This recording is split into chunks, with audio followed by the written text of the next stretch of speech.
Hi everybody. What we want to do today is demonstrate how Minecraft can be used for class projects.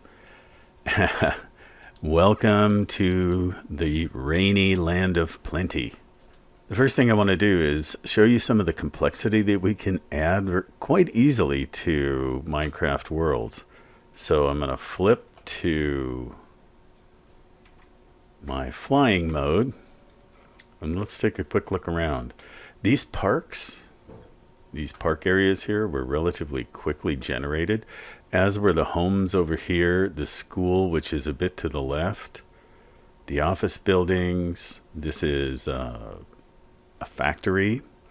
Behind that, a power plant.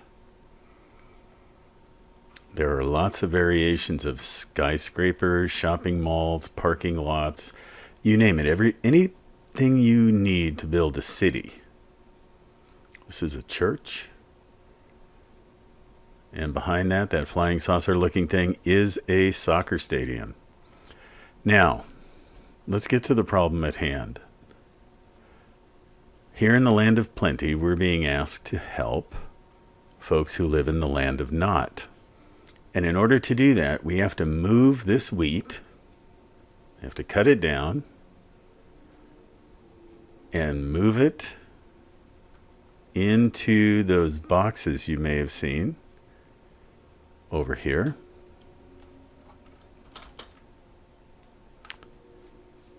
And fill them up.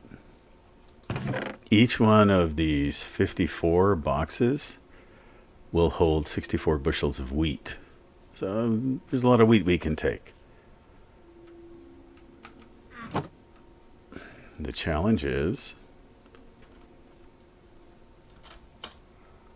to get the wheat from the farm and to the boat. Box it up, put it on the boat, and then we sail for the land of not, which is on the other side of this ocean. That's the first part of the challenge. Once we get to the land of not, where there isn't much infrastructure, we have to figure out how to get it to the village where there's a famine. That may mean building roads. That may mean building bridges, docks. The idea is, in a physics sandbox like Minecraft, you can implement lots of layers of complexity. For example, you could have a dirt road where you move more slowly than if you had a stone road. Wooden bridges you can't pass over with as much weight as stone bridges. The layers of complexity can be dialed in based not only on time, but also on grade level. So with that, what we're going to do is we're going to take a fast trip across this ocean. It's going to take a little bit of time.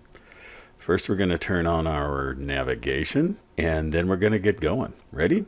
Here we go.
Now we're kind of close, but I think I need to move a little more in this direction. There it is, right there.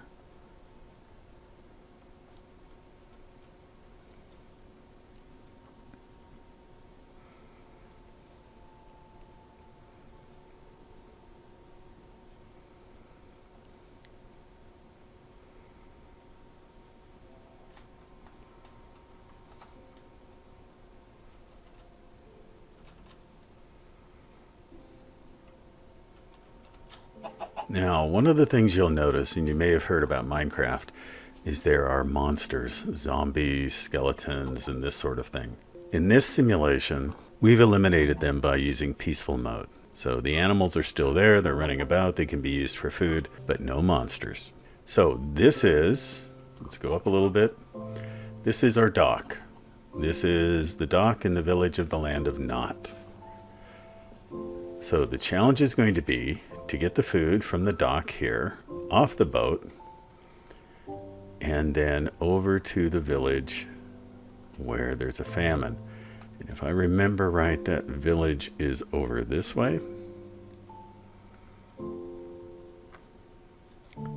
So you see there's several bits of water one needs to cross. There's a roofed forest here.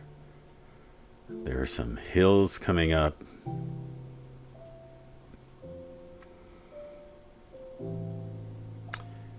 And there's the village.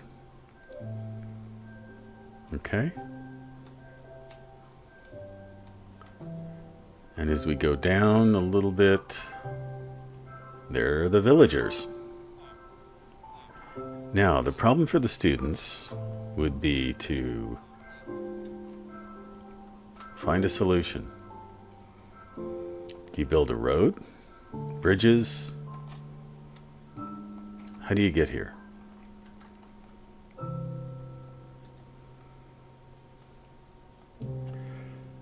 Another solution may be is not to unload the boat at all, but to move the dock closer.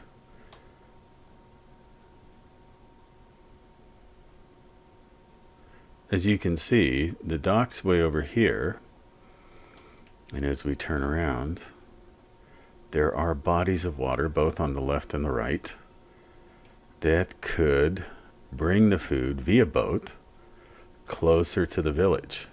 Now, if you were here, you'd have to figure out a way around, through, or over the mountain. And you would have to build a dock. Now, as I said, there are lots of layers of complexity that can be added to this to create a more realistic experience. For example, one could only allow a certain amount of resources to the student or student teams that are trying to build roads. They may have to mine for those resources. They may have to cut trees for those resources.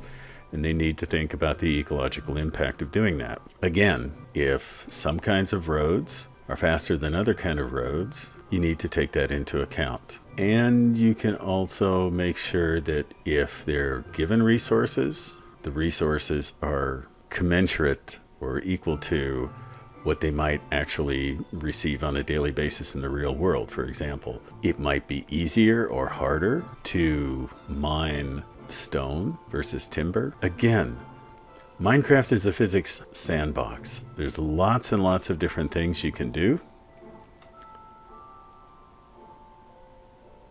to adjust the complexity. So we're going to pop back over here.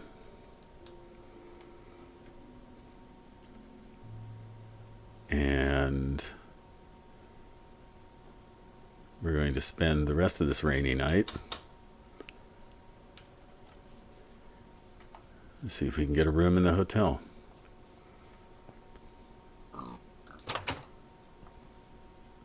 No pig, you can't come in. And here we are. Ah, the reception desk. Let's ring the bell. That's it for this little demonstration. I hope you enjoyed it. I hope it was useful. Thank you very much. Bye-bye.